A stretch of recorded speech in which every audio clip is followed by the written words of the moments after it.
पवित्र श्रीमद् भागवत गीता, पवित्र चारों वेद, पवित्र कुरान शरीफ, पवित्र बाइबल, पवित्र गुरु ग्रंथ साहिब, पवित्र कबीर साहिब की वाणी में छुपे हुए गूढ़ रहस्य अर्थात तत्व को जानने के लिए कृपया अवश्य सुनिए जगत गुरु तत्वदर्शी संत रामपाल जी महाराज के मंगल प्रवचन। बोलो सतगुरुदेव की जय।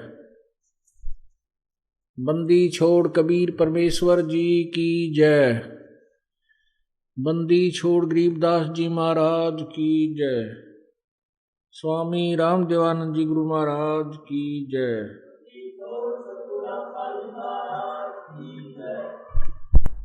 सर्व संतों की जय, सर्व भक्तों की जय, धर्मी पुरुषों की जय, श्री काशी धाम की जय, श्री छुडानी धाम की जय, श्री क्रौथा धाम की जय, श्री बरवाला धाम की जय। सत गरीब नमो नमो सतपुरुष को नमस्कार गुरु की नहीं, सुर नर मुनि जन साधुआ संतों सर्वसदी नहीं। सतगुरु साहेब संत सब दंडोतम प्रणाम, आगे पीछे मध्य हुए तिनको जा कुर्बान। नराकार निर्विषम काल जाल भय भंजनम, निर्लेपम निज निर्गुणम अकलनु बेशोन्दनम। सोहम सुरति समाप्तम सकल समाना निरतलय, उज्ज्वल हिरंबर हरदमम बेपरवाह था है वार पार नहीं मध्यतम। गरीब जो सुमर सिद्ध होई, गणनायक गलताना करो अनुग्रह सोई, पारस पद परवाना। आदि गणेश मनाऊं, गणनायक देवन देवा, चरण कमल लो लाऊं, आदंत करूं सेवा। परम शक्ति संगीतम रिद्धि सिद्धिदाता सोई, अवगत गुण अतीतम सत्य पुरुष निर्मोही। जगदम्बा जगदीशम मंगल रूप मुरारी, तन मन अर्पों शेषम भक्ति मुक्ति भंडारी। सुर नर मुनि जन ध्यावे, ब्रह्मा विष्णु महेशा, शेष शेष मुख गावे, पूजे आदि गणेशा। इंद्र कुबेर सरीखा, वरुण धर्म राय धावे, समर्थ जीवन जी का मन इच्छा फल पावे। 33 कोटि आधारा, धावे शेष 88, उतरे भव जल पारा, कट है यम की फांसी। 33 कोटि आधारा, धावे शेष 88, उतरे भव जल पारा, कट है यम की फांसी।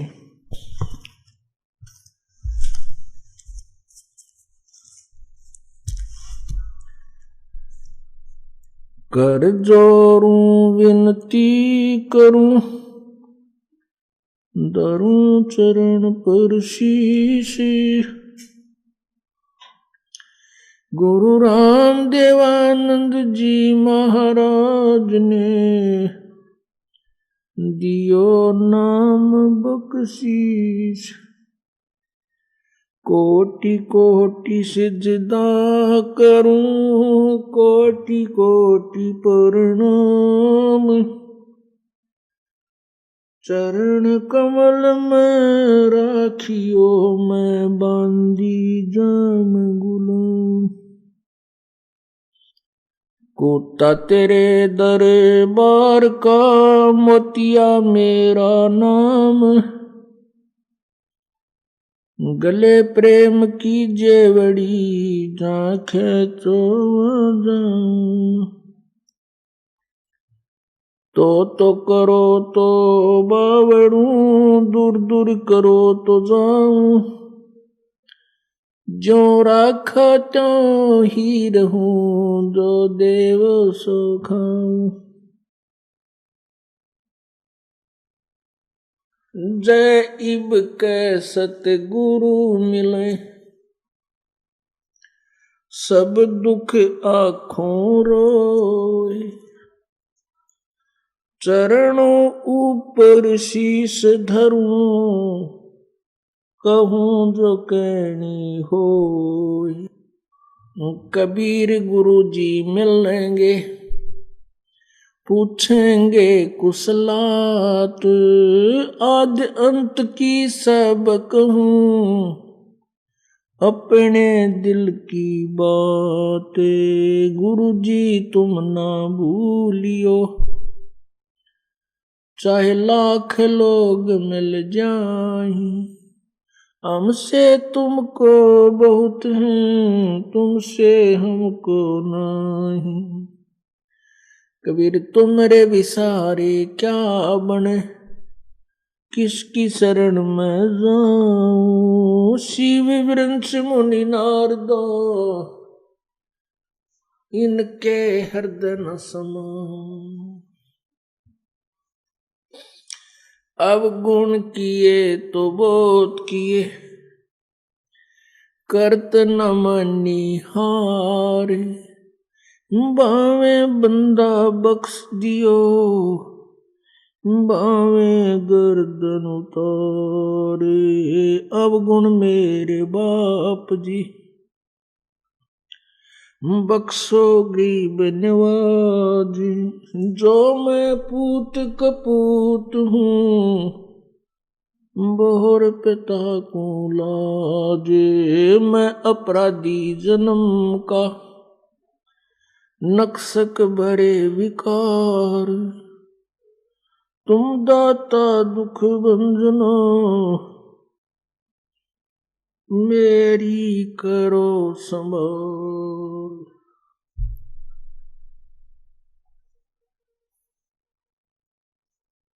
राम नाम रटते रहो, राम नाम रटते रहो, जब तक घट में प्राण। कब हो तो दीन दयाल के, भनक पड़ेगी कान। बंदे तू कर बंदगी, जे चावे दीदार। अवसर मानुष जन्म का, भाई मिले न बारंबार। मानुष जन्म पाके, नहीं रटे हरि नाम। जैसे कुआ जल बिना, फिर बनवाया क्या काम।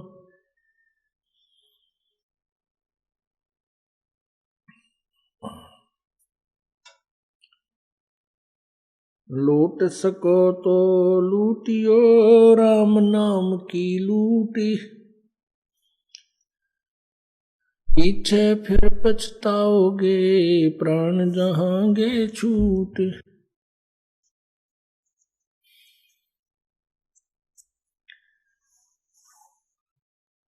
राम रटत कोढ़ी भलो, राम रटत कोढ़ी भलो। चू चू पड़े जो चाम, ये सुंदर शरीर किस काम का, जा मुख नाही नाम।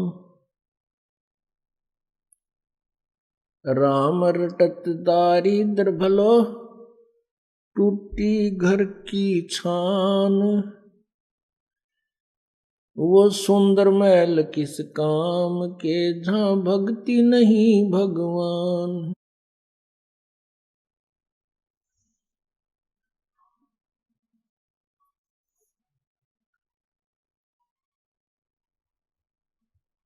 परम पिता परमात्मा, सारी सृष्टि के रचनहार कुल मालिक कबीर परमेश्वर, कबीर देव अपनी प्यारी आत्माओं को अपना सत्य संदेश देने के लिए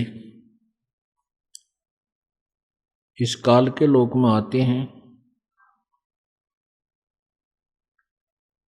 काल के द्वारा भ्रमित किए गए भ्रमित ज्ञान के आधार पर भक्त आत्मा परमात्मा को पहचान नहीं पाते, जिस कारण से हम इस काल के जाल में रह जाते हैं। ये काल का बहुत भयंकर जाल है। हम अपनी गलती से, हम अपनी अज्ञानता से इस काल के जाल में फंस गए। यहां से निकलना अब हमारे बस की बात नहीं है, क्योंकि काल भगवान ने ऐसी व्यवस्था बना दी है, ऐसे प्रबंध कर दिए हैं कि जीव नहीं निकल सकता यहां से। इसको परमात्मा जो काल से समर्थ शक्ति है उसका सहयोग चाहिएगा, उसका सहारा चाहिएगा। उसी के सहारे से, उसी की शक्ति के आधार से हम अपने निज घर जा सकेंगे। फिर ये काल की कोई भी बाधा हमें बाधक नहीं बनेगी। उन बाधाओं से विमुक्त होने के लिए, काल के बंधन से मुक्त होने के लिए हमने क्या क्या क्रियाएं करनी है, कौन सी साधनाएं करनी है, वो परमात्मा ने अपने अमृत ज्ञान में, अमृत वाणी में कबीर परमेश्वर ने वर्णित की हुई हैं। इसलिए परमात्मा अपने यथार्थ ज्ञान को यहां बताने के लिए आते हैं, क्योंकि काल भगवान ने सभी श्रद्धालुओं को, मानव शरीर प्राप्त प्राणियों को शास्त्र विधि रहित, शास्त्र के विरुद्ध साधनाओं पर आसक्त किया हुआ है, आश्रित किया हुआ है। परमात्मा आकर के अपनी उस विधि को बताते हैं जिससे कबीर परमेश्वर की प्राप्ति हो सकती है।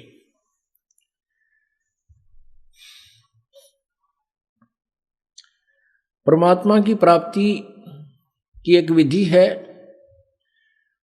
उसी से हम उस अस्थायी स्थान को प्राप्त कर सकेंगे जहां पर जाने के उपरांत ये प्राणी पृथ्वी पर लौटकर नहीं आते, संसार में नहीं आते, काल के जाल में दोबारा नहीं फंसते। पवित्र गीता जी अध्याय नंबर 15 के 1 से लेकर 4 मंत्र श्लोक में स्पष्ट किया है कि संसार रूपी उल्टा लटका हुआ वृक्ष जानो, इस वृक्ष की ऊपर को जड़ है, ऊपर को मूल है, जड़ है, और नीचे को तीनों गुण, रजगुण ब्रह्मा, सतगुण विष्णु, तमगुण शिवजी रूपी शाखाएं हैं। और जो संत इस उल्टे लटके हुए संसार रूपी वृक्ष के सभी पार्ट्स को बता देगा, इसके भागों को बताएगा, सर्वांगों को बताएगा, वो तत्वदर्शी संत है। तत्वदर्शी संत ही बता सकता है, वो पूर्ण संत होगा। और फिर उस संत से तत्व ज्ञान प्राप्त करने के उपरांत उसके द्वारा विधि जो बताता है परमात्मा पाने की, उस विधि को प्राप्त करने के पश्चात उस परम पद परमेश्वर की, उस परमेश्वर के परम पद की खोज करनी चाहिए, जहां जाने के बाद साधक फिर लौटकर संसार में नहीं आते, अर्थात वो पूर्ण मोक्ष प्राप्त करते हैं। और जिस परमेश्वर ने सर्व ब्रह्मांडों की रचना की है, गीता ज्ञान दाता ब्रह्म कह रहा है कि मैं भी उसी परमात्मा की शरण में हूं, उस पूर्ण परमात्मा की शरण में हूं। इस उल्टे लटके हुए संसार रूपी वृक्ष की जो जड़ है वो तो पूर्ण परमात्मा है, और जमीन से बाहर जो तुरंत पेड़ जो दिखाई देता है उसको तना बोलते हैं। तना समझो ये परब्रह्म है, और उस तने से आगे चल के मोटी मोटी डार होती है, डाली, तो डार समझो उनमें से एक ज्योति निरंजन है। उस डार के आगे चल के 3 शाखा हो जाती है, वो शाखा जो है वो ब्रह्मा विष्णु महेश हैं, और संसार रूपी पत्ते हैं। तो परमेश्वर कबीर परमेश्वर ने स्वयं ही आकर के एक तत्वदर्शी संत की भूमिका की थी। उन्होंने स्वयं ही बताया था, अक्षर पुरुष एक पेड़ है, निरंजन वा की डार, और तीनों देवा शाखा है, ये पात रूप संसार। क्योंकि परमात्मा के बिना अपने द्वारा रची हुई सृष्टि को कोई नहीं बता सकता, क्योंकि सभी परमात्मा से उत्पन्न हैं। जिस परमेश्वर ने सारे ब्रह्मांडों की रचना की, उसी ने आकर के स्वयं ही ये ज्ञान हमें दिया, जो ज्ञान किसी भी देव के पास नहीं था, ना ऋषि के पास, ना ब्रह्मा विष्णु महेश के पास था। वो परमात्मा ने स्वयं ही आकर के बताया है। और आज से लगभग 600 वर्ष पहले परमेश्वर स्वयं आए थे बनारस में। 120 वर्ष तक एक सिंपल मैन की तरह रह करके, साधारण मनुष्य की तरह रहे और एक दास की भूमिका की, और एक तत्वदर्शी संत की भूमिका भी की, और एक अच्छे नागरिक की भूमिका भी की। और परमात्मा तो वो थे ही थे। अब उस भगवान ने हमें क्या बताया है, वो कौन सा है तत्व ज्ञान, कैसे हमने भक्ति करनी है, वो परमात्मा की अमृत वाणी कबीर वाणी के अंदर विद्यमान है। कबीर सागर, कबीर बीजक और कबीर साखी, शब्दावली आदि ग्रंथ हैं, ये प्रभु दत्त हैं। उनके अंदर सर्वभेद, सभी प्रकार का ज्ञान उसमें विद्यमान है, लेकिन उसको समझना जनसाधारण के बस की बात नहीं है। यही कारण रहा कि कबीरपंथी उन अमृतवाणियों को पढ़ते भी रहे, लेकिन उसका निष्कर्ष नहीं निकाल सके, क्योंकि उनके पास वो सृष्टि रचना वाली चाबी नहीं थी, इन सदग्रंथों को खोलने वाली, जो खजाना मिल सके। वो चाबी, वो खजाना, तत्वदृष्टि, जो तत्व ज्ञान है, वो कबीर परमेश्वर ने इस दास को प्रदान किया है। और परमात्मा ने ये भी कहा है कि जब वो मेरा संत आएगा, मेरा हंस आएगा, उस समय सभी नकली पंथ अब जोर शोर पर होंगे और अपना ज्ञान सबको बता चुके होंगे। वो कौन सा मंत्र देते हैं, क्या वो भगवान की सतीथि बताते हैं, तो जनसाधारण परिचित होगा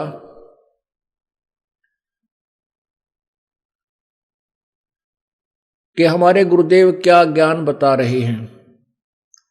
वो ज्ञान उनका तत्वदर्शी संत द्वारा बताए गए ज्ञान से विरुद्ध होगा और शास्त्र के विरुद्ध होगा, जिस कारण से उन नकली पंथों की पोल खुल जाएगी और बुद्धिमान उनके शिष्य उस तत्वदर्शी संत के पास आकर के अपना कल्याण करा लेंगे, जो कबीर परमेश्वर द्वारा भेजा हुआ होता है। अब इस दास के ऊपर कृपा की है कबीर परमेश्वर ने कि तत्व ज्ञान पूरी पृथ्वी पर फैलाए, परमात्मा की प्यारी आत्माओं को समझाए। तो वो उन्हीं की कृपा से, उन्हीं के आदेश से, उन्हीं की शक्ति से ये दास अपने सामर्थ्य के अनुसार प्रयत्न कर रहा है, और जिसका बहुत ही अच्छा परिणाम हमारे सामने आ रहा है। दूर देशों तक, बहुत दूर दूर तक परमात्मा का प्रचार हो चुका है। आत्माएं उमड़ उमड़ कर परमात्मा के शरण में आ रहे हैं। प्रभु ने कहा था कि कलयुग के जब लगभग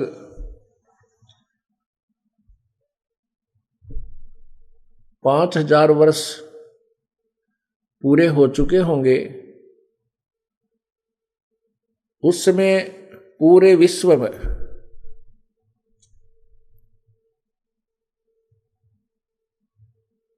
प्रचार होगा और मेरा ही ज्ञान चलेगा। तो कलयुग को प्रारंभ हुए लगभग 5000 वर्ष हो चुके हैं, क्योंकि महाभारत का युद्ध हुआ, वो द्वापर का एंड था। हमारी गणनाएं श्रेष्ठ न होने के कारण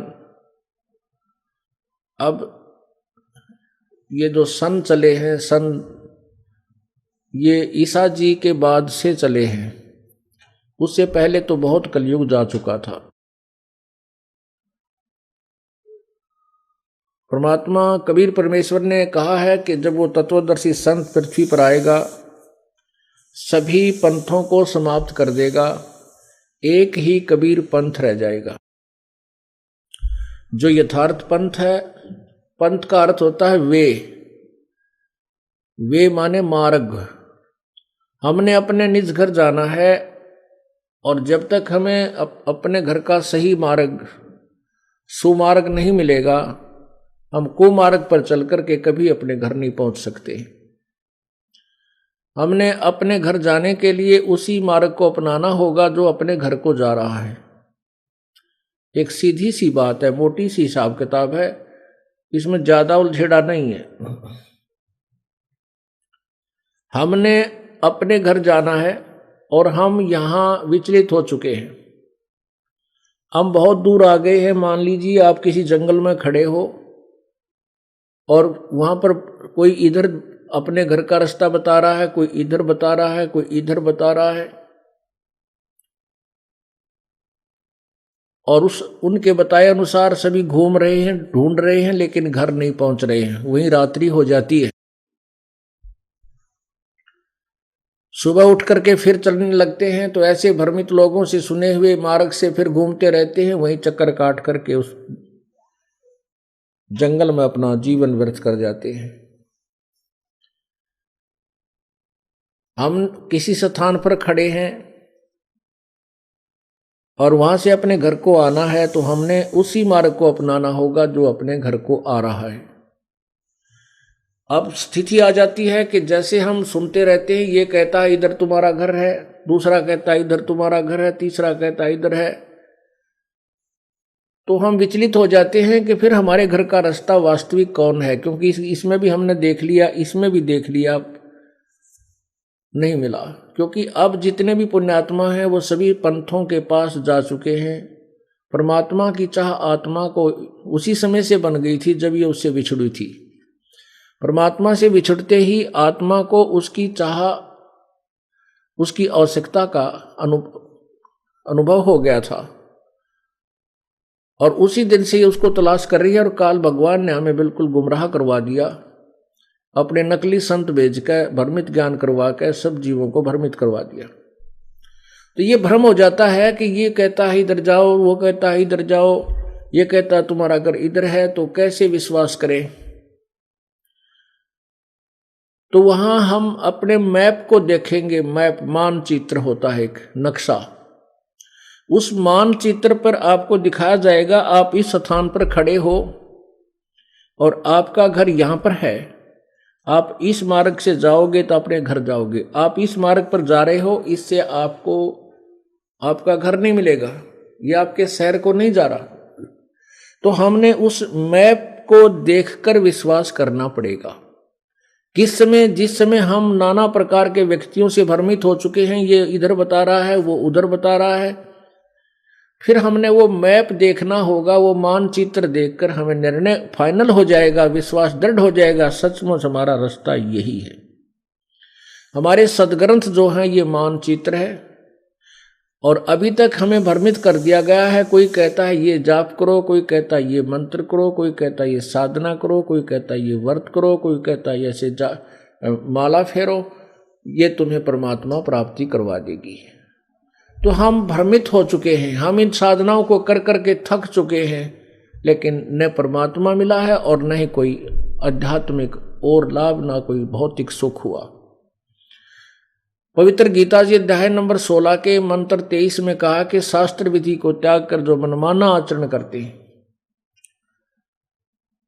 उनको न तो कोई सिद्धि प्राप्त होती है, न उनको कोई सुख प्राप्त होता है, न ही उनकी गति होती है, अर्थात व्यर्थ है। गीता जी अध्याय नंबर 16 के ही श्लोक नंबर 24 में कहा है कि अर्जुन, इससे तेरे लिए शास्त्र ही प्रमाण है। जो कर्तव्य कर्म है, जो भक्ति में करने चाहिए वो कर्म, और त्यागने चाहिए वो कर्म, वो क्रियाएं, वो साधनाएं आप शास्त्र से ही ग्रहण कीजिए। जो शास्त्र में लिखा है वो सत्य है, अन्य किसी व्यक्ति विशेष की बातों में मत आना। तो शास्त्र हमारे जो हैं ये एक मानचित्र है, और मानचित्र हमें क्लियर कर देता है कि आप इस स्थान पर खड़े हो और इधर जाओगे, ये तुम्हारा घर है। तो फिर निरसंशय होकर के हम अपनी उस मार्ग पर प्रस्थान कर देते हैं, अपने घर पहुंच जाते हैं, यदि बीच में भ्रमित ना होंगे। क्योंकि बीच में भी बहुत से व्यक्ति ऐसे भ्रमित करने वाले मिल जाते हैं, तुम गलत दिशा पर जा रहे हो, यह रास्ता ठीक नहीं है। जब हम पूर्ण दृढ़ हो जाएंगे, दृढ़ होकर के चलेंगे, फिर कोई कुछ कहता रहो, क्योंकि हमारे पास मानचित्र है। इसी प्रकार गीता जी अध्याय नंबर 2 के श्लोक 53 में कहा कि अर्जुन, जब नाना प्रकार के भ्रमित करने वाले वचनों से तेरी बुद्धि हटकर केवल एक तत्व ज्ञान पर आश्रित हो जाएगी, तब तो तू भक्त होगा, तब तो तू साधक बनेगा। अर्थात फिर पूरी श्रद्धा से तू भगवान प्राप्ति की साधना कर सकेगा। तो पुण्यात्माओं, सबसे पहले हमने यही निर्णय लेना चाहिए कि हम जिस मार्ग पर चल रहे हैं, अर्थात जो साधना कर रहे हैं, ये हमें मोक्षदायक है भी कि नहीं। ये प्रमाण कहाँ से मिलेंगे? हमारे सदग्रंथ देंगे। सदग्रंथ कौन से हैं? जो भक्ति मार्ग के ग्रंथ हैं, पवित्र गीता जी और वेद, ये तो एक ही ग्रंथ है। गीता जी चारों वेदों का एक संक्षिप्त संग्रह है, संक्षिप्त ज्ञान है। और 5वां वेद है कबीर परमेश्वर की वाणी, ये सवसम वेद कहलाता है। 5वां वेद परमात्मा कबीर जी ने गीता में वर्णित विधि भी, वेदों में वर्णित विधि भी, गीता और वेदों का ज्ञान भी अपने सिंपल लैंग्वेज, साधारण भाषा कबीर वाणी में वर्णित की हुई है। और फिर उन परमात्मा जिन्होंने भगवान पाया है, जिन्होंने परमेश्वर की प्राप्ति हुई है, उन संतों ने भी अपने अनुभव की वाणी में वही प्रमाण दिया है जो कबीर परमेश्वर जी ने अपने सवसम वेद, 5वें वेद में, जो सूक्ष्म वेद के अंदर प्रमाण दिया है। तो इन सभी प्रमाणों से सिद्ध हो जाता है जो साधना ये दास आपको बता रहा है, वो आपको मोक्ष देने वाली है, मोक्षदायक है।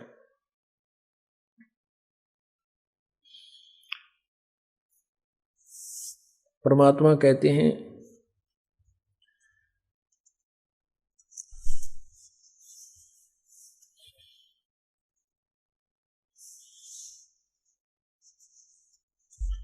कि अब उस परमात्मा की प्राप्ति करो।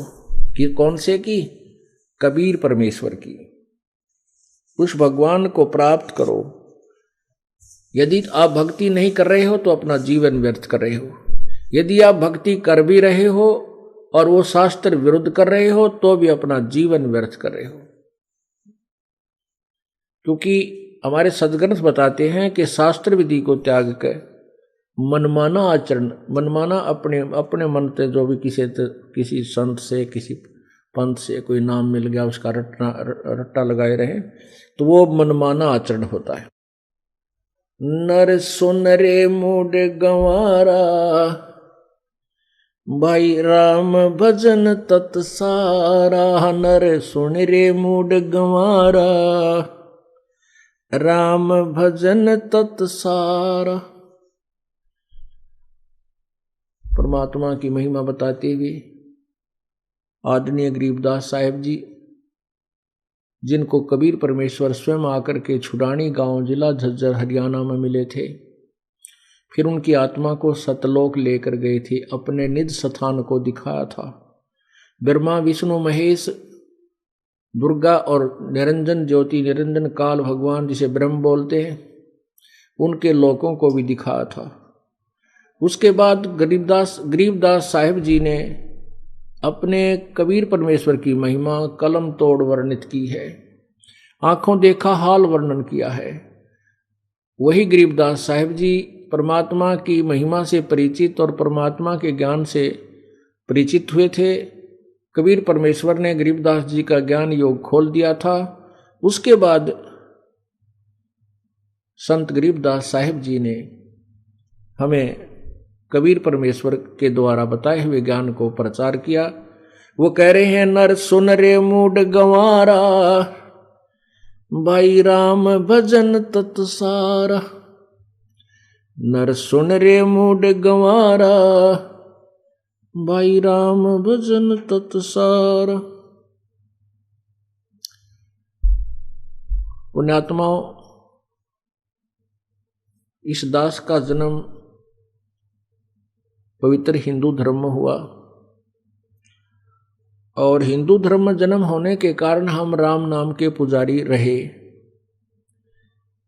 हम राम शब्द से श्री रामचंद्र पुत्र श्री दशरथ राजा अयोध्या से ही संबंधित रखते थे, इससे आगे नहीं जानते थे कि राम, जहाँ भी राम शब्द आता है तो हम श्री रामचंद्र जी को ही मानते थे कि वो रामचंद्र की तरफ ही राम शब्द संकेत करता है, परंतु ऐसा नहीं था। आपने दंत कथा सुनी है कि संत वाल्मीकि जी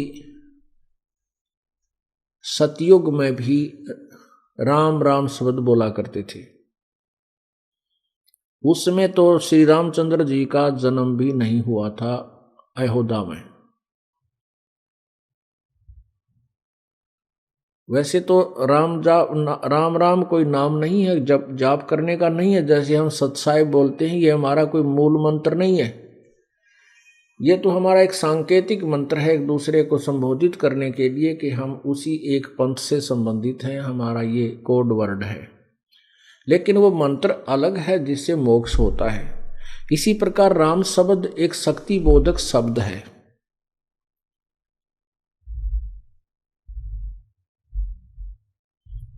एक शक्ति बोधक शब्द है।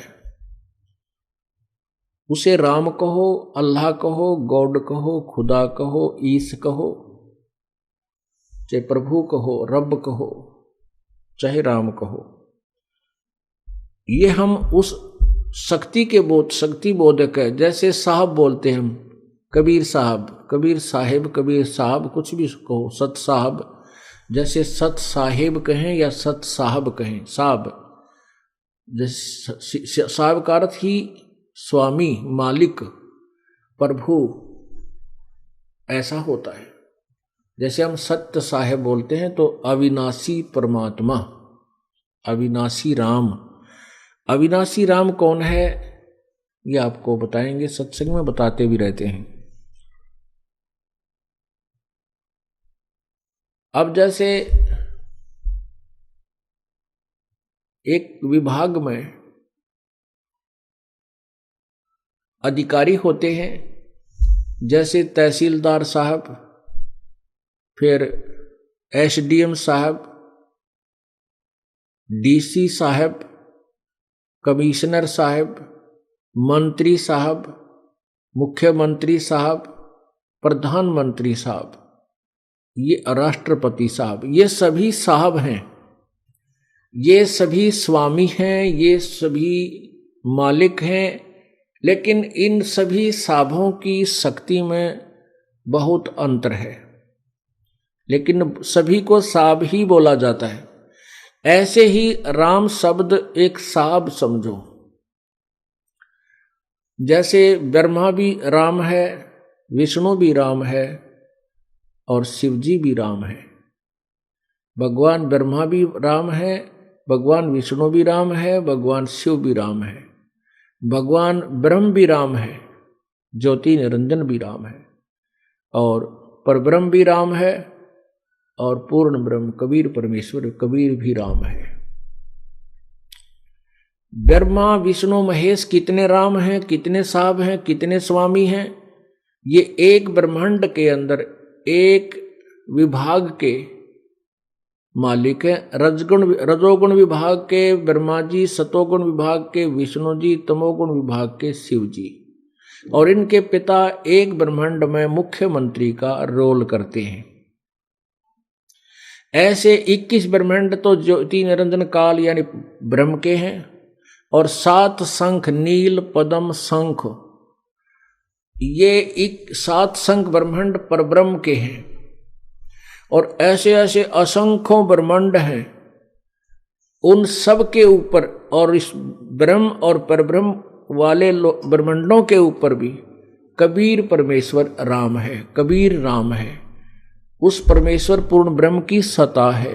जैसे प्रधानमंत्री राष्ट्रपति की सत्ता पूरे राष्ट्र के ऊपर होती है और अपने क्षेत्र में अधिकारी भी मंत्री अपने क्षेत्र के साहब होते हैं। एक स्टेट में, एक राज्य में एक मंत्री भी राम है, वो भी साहब है, लेकिन वो बहुत छोटी शक्ति का साहब है। मुख्यमंत्री केवल एक स्टेट का साहब है और प्रधानमंत्री पूरे राष्ट्र का साहब है और राष्ट्रपति कुल मालिक है। इसी प्रकार हमने इन भगवानों की स्थिति को समझना है। भगवान ब्रह्मा, विष्णु और शिव जी ये शक्तिहीन नहीं हैं, लेकिन ये सर्वशक्तिमान नहीं हैं। कई ये कहते हैं कि आपके गुरुजी तो ब्रह्मा विष्णु महेश को मानते ही नहीं। ये उनका कहना केवल हमारा ज्ञान ना सुनने से ही वो इतनी सोच रखते हैं। अब ब्रह्मा विष्णु महेश एक मंत्री हैं और हम यहाँ की प्रजा हैं, तो हमारे से तो वो मंत्री को ना मानना तो हमारी मूर्खता होगी, क्योंकि मंत्री अपने स्तर की शक्ति रखता है। लेकिन हमने कहीं और विदेश जाना है या कोई और इनसे बाहर कोई कार्य करना है, कारोबार करना है, तो इन मंत्रियों की और मुख्यमंत्री की पावर से, शक्ति से बाहर है, तो हमने उससे ऊपर की जो शक्ति प्रधानमंत्री है उसका सहयोग लेना होगा। इसी प्रकार हमने अपने लोग जाने के लिए ब्रह्मा विष्णु महेश के इस लोक में हम रह रहे हैं, यहाँ मर्यादा में रहते हुए अपनी सभी साधनाएं वो मंत्र जाप की कमाई करनी है और फिर हम सतलोक जा सकेंगे। तो अब ये जो आपने सुना कि नर सुन रे मूड गंवारा, भाई राम भजन तत्सारा। अब कौन से राम का हमने भजन करना है? इस सेंटेंस ने, अमृतवाणी ने क्या कहा है? नर सुन रे मूड गंवारा, ए भोले इंसान, एक राम भजन तत्सारा। तत्सार है यूप, यानी परमात्मा की भक्ति तेरे जीवन का सार है। और परमात्मा की भक्ति ना करके तू अन्य को वध करता है या केवल काम धंधे में अपना जीवन व्यर्थ कर रहा है, ये तेरा कार्य ठीक नहीं। राम भजन तत्सारा, राम परमात्मा की जो भक्ति करते हैं ये एक मूल वस्तु है, तेरी मूल कार्य है, और इसको ना करके तू अपना जीवन व्यर्थ करा। फिर कौन से राम की करनी है? क्या बताते हैं?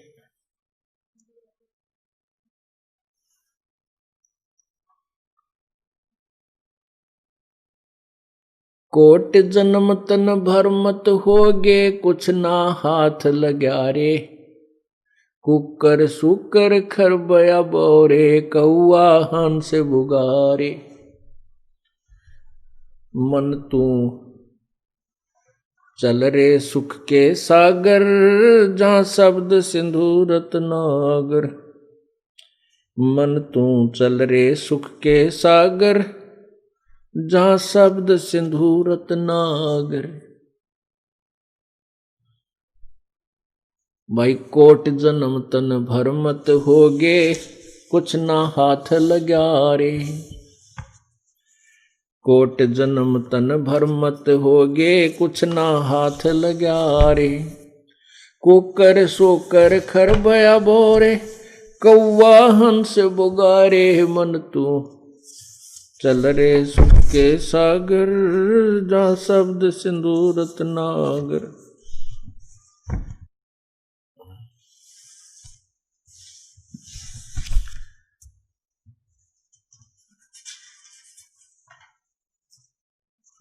क्या बताते हैं परमात्मा के? मन तू चल रे सुख के सागर। कौन से राम की हम भक्ति करें और उन रामों से हमें क्या क्या लाभ हो सकता है, ये जानकारी हमें सबसे पहले होनी चाहिए, ताकि हम उस परम पिता परमात्मा को प्राप्त कर सकें। गीता जी अध्याय नंबर 2 के श्लोक 46 में कहा है कि अर्जुन, बहुत बड़े जलाशय की प्राप्ति के उपरांत जैसी आस्था छोटे जलाशय में रह जाती है, इसी प्रकार तत्व ज्ञान की प्राप्ति के उपरांत जब आपको पूर्ण परमात्मा की महिमा का ज्ञान हो जाएगा, आपकी आस्था इसी प्रकार नीचे वाले इन भगवानों में रह जाएगी। पुणात्माओं, इस तत्व ज्ञान को गहराई से समझना है, क्योंकि हमारे सदग्रंथों ने बहुत अच्छा निष्कर्ष दिया हुआ, लेकिन ये अज्ञानी ऋषि, महर्षि, संत, नकली गुरु ये नहीं समझ सके। इसलिए हम भ्रमित हुए फिर रहे हैं। कोई कहीं दौड़ रहा है, कोई कहीं दौड़ रहा है, नरे नरे मजहब बन गए, जबकि एक भगवान सभी बताते हैं कि एक अल्लाह है, एक ही गॉड है, एक ही रब है। सभी कहते हैं कुल का मालिक एक है। उसको पाने की विधि क्या है, यहाँ पर सभी फेल हैं। वो कैसा है, कौन है, क्या नाम है, कहाँ रहता है, यह सारे फेल हैं। केवल कबीर परमेश्वर या उससे परिचित संत ही इस बात को जान पाते हैं और जानते हैं। तो उसके पाने की विधि भी एक ही है, और वो परमात्मा कैसा है, कौन है। जैसे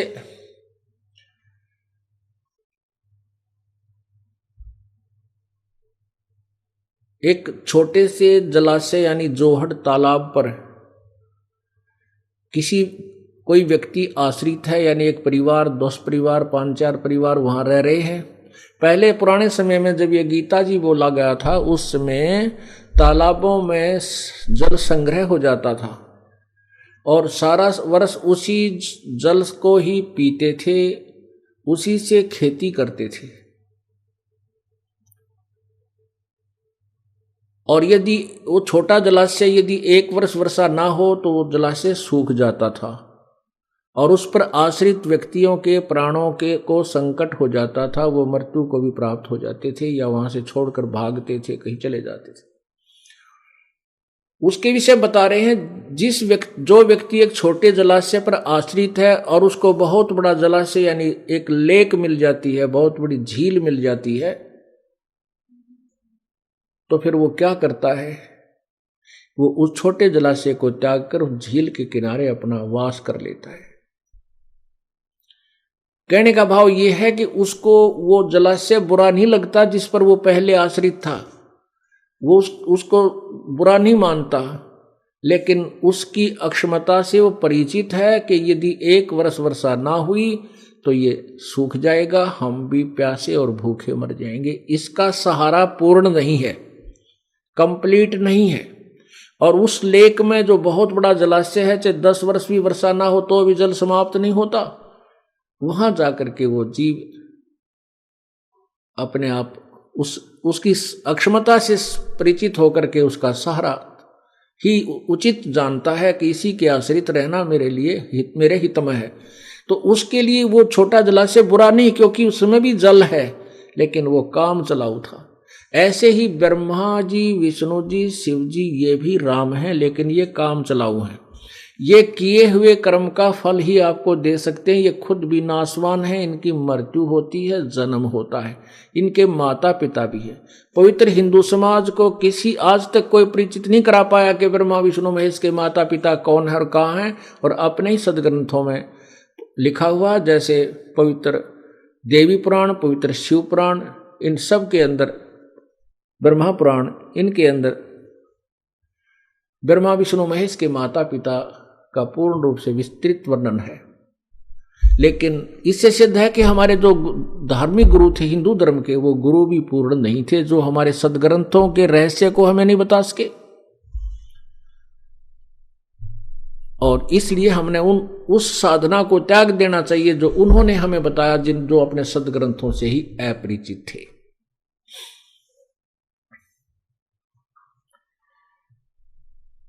ऐसे ही जो कबीर साहब के कबीर पंथी कहलाते हैं, उनके गुरुओं को कबीर सागर के बारे में जानकारी नहीं, वो हमें क्या निर्देश दे रहा है,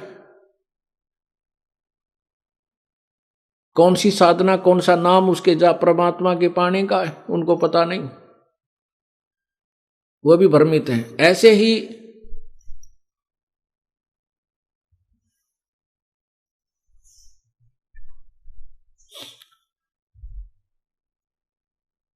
पवित्र कुरान शरीफ के अंदर क्या वर्णन है, वैसे तो सदग्रंथों को, जो जिस सदग्रंथ के आश्रित है, उनको पढ़ते अवश्य हैं लेकिन समझ नहीं पाते।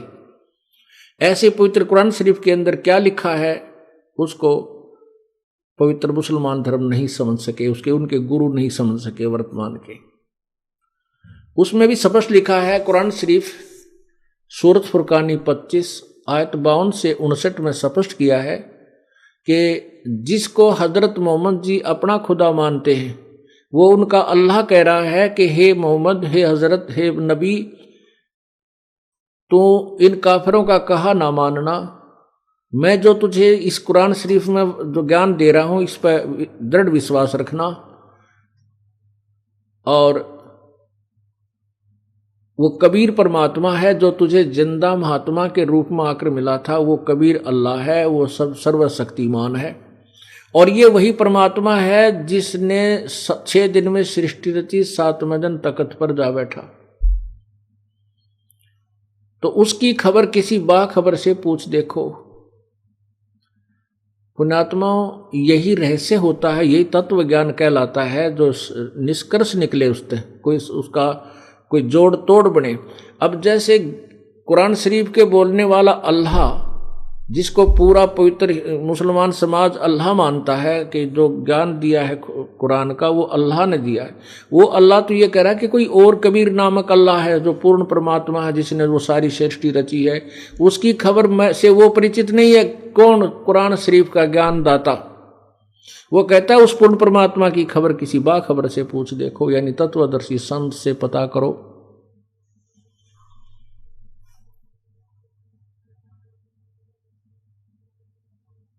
इसी प्रकार पवित्र बाइबल को पढ़ने वाले ईसाई लोग भी अपने ही सदग्रंथ से परिचित नहीं है, उसके निष्कर्ष से परिचित नहीं है। पढ़ तो लेते हैं। अब BA MA की पुस्तक को 10वीं कक्षा का बच्चा भी पढ़ तो लेगा, लेकिन वो निष्कर्ष नहीं निकाल सकता। पवित्र बाइबल के अंदर लिखा है उत्पत्ति ग्रंथ में कि परमात्मा ने 6ठे दिन मनुष्यों की सृष्टि की। भगवान ने कहा कि मैं मनुष्यों को अपने ही स्वरूप के अनुसार रचूंगा, उत्पन्न करूंगा। परमात्मा ने मनुष्यों को अपने ही स्वरूप के अनुसार उत्पन्न किया, अपने ही हम शकल बनाया, और फिर 6 दिन में ऐसे सृष्टि रच के 7वें दिन विश्राम किया। अब पूरा ईसाई धर्म कहता है कि परमात्मा तो निराकार है, और पवित्र बाइबल कहता है मनुष्य नर आकार है, मनुष्य जैसा है। तो इसे सिद्ध होता है कि हम अपने ही सदग्रंथों से अपरिचित रहे, इसलिए हम भ्रमित रहे और यथार्थता से दूर चले गए। ऐसे ही सिख धर्म के अंदर गुरु ग्रंथ साहिब के अंदर स्पष्ट लिखा है कि परमात्मा जो काशी में आया था, कबीर वही धानक रूप, जुलाहा रूप वही है।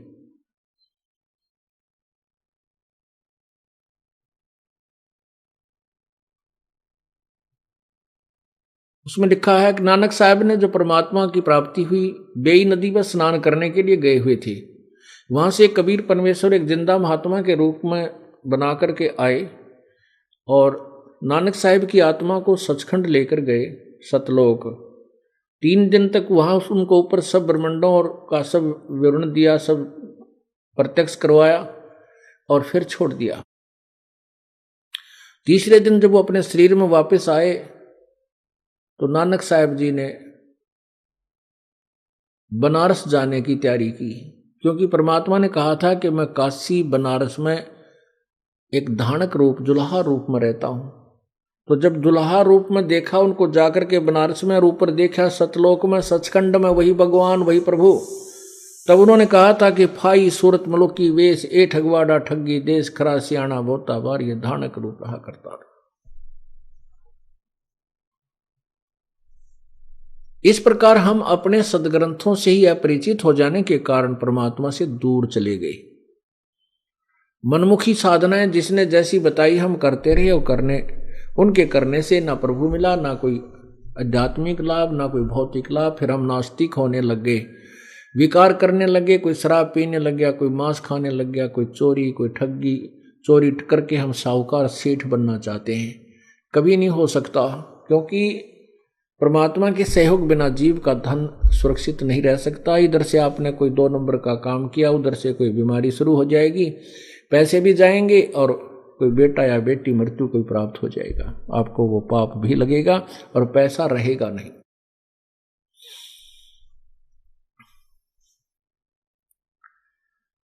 तो कहने का भाव यह है कि हमने सबसे पहले परमात्मा सेलेक्ट करना है, वो कौन सा साहब है जिसकी, कौन सा राम है जिसकी भक्ति करनी चाहिए, जिसे मोक्ष हो, वो राम चुनना है।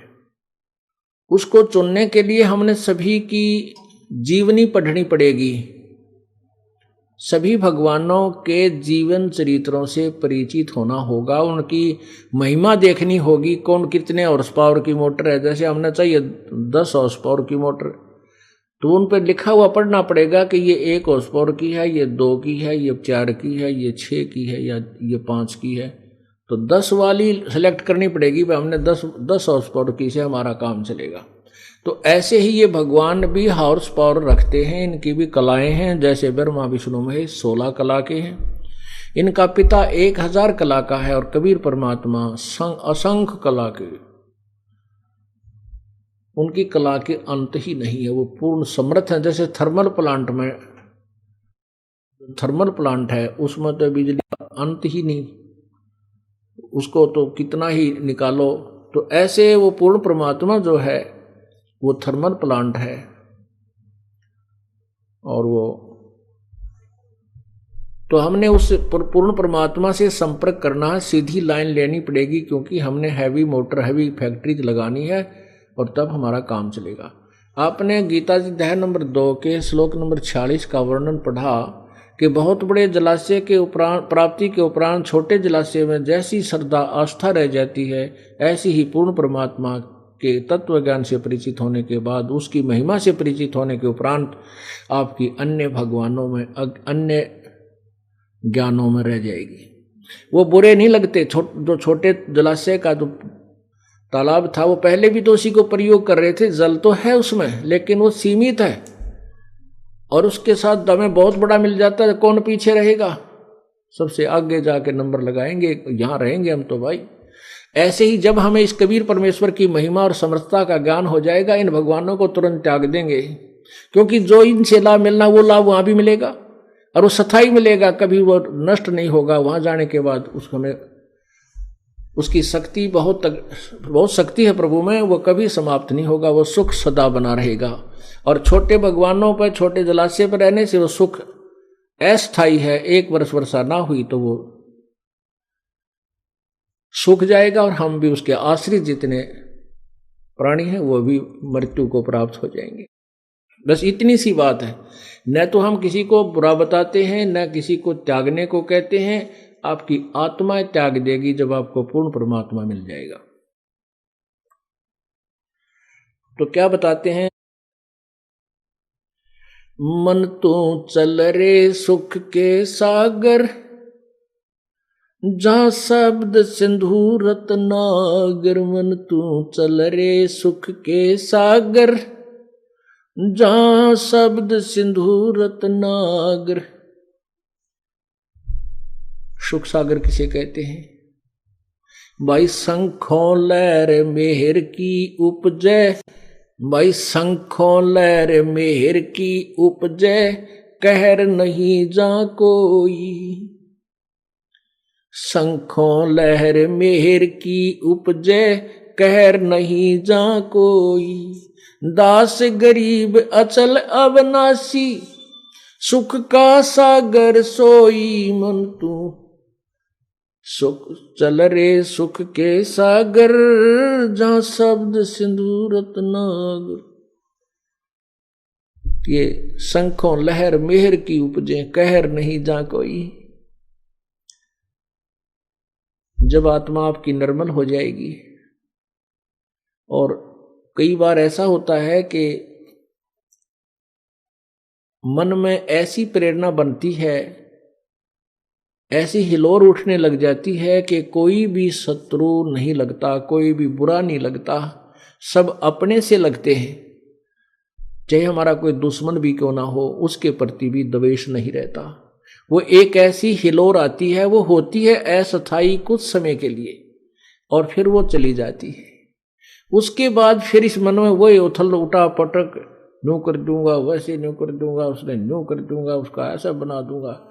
तो वो जो लहर मेहर की आई थी, सबके ऊपर रहम आ गया था।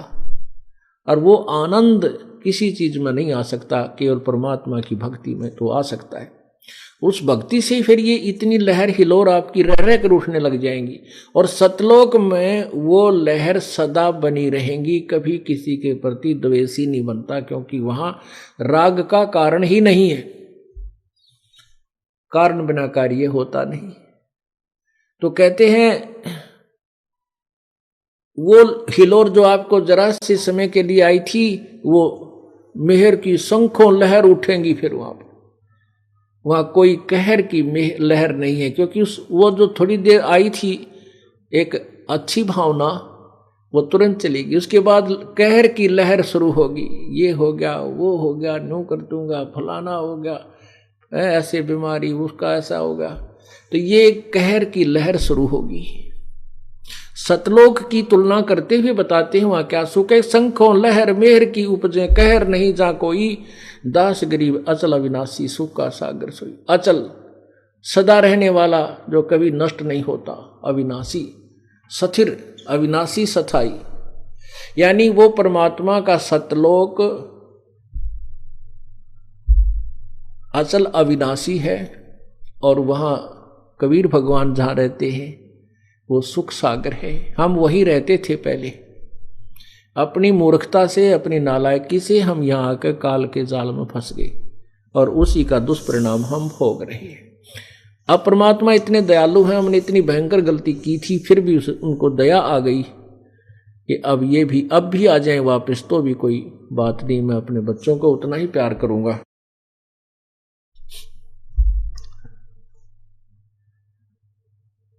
तो उस सुख सागर में चलने के लिए प्रेरणा दे रहे हैं। मन तू चल रे सुख के सागर, जहां शब्द सिंधु रत्नागर। मन तू चल रे सुख के सागर, जहां शब्द सिंधु रत्नागर। भाई कोटि जन्म तोय भर मत होगे, कुछ ना हाथ लगा रे। कोट जन्म तुन भर मत होगे, कुछ ना हाथ लगा रे। कुकर सुकर खरबया बोरे, कौआ हंस बुगारे। मन तू चल रे सुख के सागर, जहां शब्द सिंधु रत्नागर। मन तू चल रे सुख के सागर, जहां शब्द सिंधु रत्नागर। भाई कोट जन्म तू राजा की न्या, मिटी न मन की आशा। कोट जन्म तू राजा की न्या, मिटी न मन की आशा। भिक्षुक हो के दर दर घूम्या, मिला न निर्गुण रासा। मन तू सुख के चल रे सुख के सागर, जहां शब्द सिंधु रत्नागर। मन तू चल रे सुख के सागर, जहां शब्द सिंधु रत्नागर। भाई इंद्र कुबेर ईश की पदवी, ब्रह्मा वरुण धर्मराया। इंद्र कुबेर ईश की पदवी, ब्रह्मा वरुण धर्मराया। विष्णुनाथ के पुर को जाके तू फिर भी उल्टा आया। मन तू चल रे सुख के सागर, जहां शब्द सिंधु रत्नागर। मन तू चल रे सुख के सागर, जहां शब्द सिंधु रत्नागर। असंग जन्म तोय भरम, असंग जन्म तन मर्त्या होगे, जीवित क्यों न मरे रे। असंग जन्म तन मर्त्या होगे, जीवित क्यों न मरे रे। द्वादश मध्य महल मठ बोरे, बोर न दे धरे रे। मन तू चल रे सुख के सागर जहाँ शब्द सिंधु रत्नागर। मन तू चल रे सुख के सागर जहाँ शब्द सिंधु रत्नागर।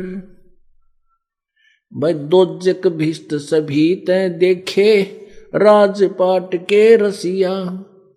दोजक भीष्ट सभी तै देखे राजपाट के रसिया। तीन लोक से तरपत नाही ये मन भोगी खसिया। मन तू सुख के सागर चल रे बस रे भाई और। मन तू चल रे सुख के सागर जहाँ शब्द सिंधु रत्नागर।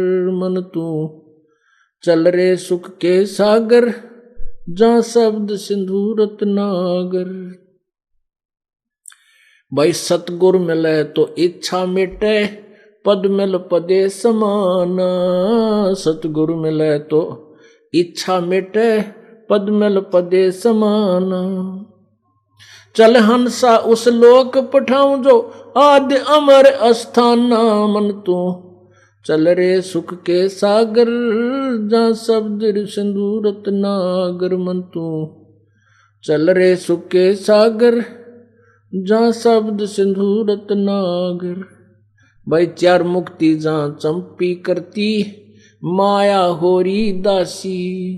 चार मुक्ति जहाँ चंपी करती माया होरी दासी।